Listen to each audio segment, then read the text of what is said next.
живота си кълна се, че от трите немалката най-малко те обича Лир.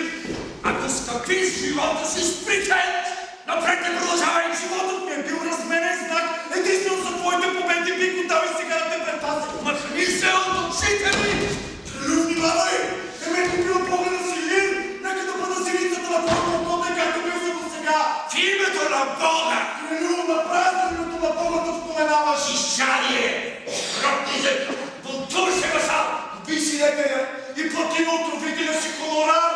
Ако ти назад решението си не тръпнеш, то дето и гръдно има глас, ще викам Лир, грешиш. Лир! Грешиш! Лир! Чуй, изменник! Чуй, ако помниш и сърцата клетва. Понеже мъчеше да не склониш, обета вече даден да разтрогне, което никога не е било.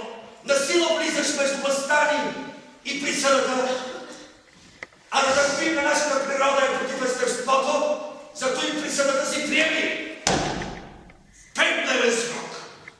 Си стягаш всичко нужно, от пътни пътила да се предпазиш. На 6-тия обръщаш гръб на мраза на кралството и 10 дни от днес нататък, пределите ви хванат, ти си мъртъв. Пъв! Той е окончателно решение. Кълна за небесата.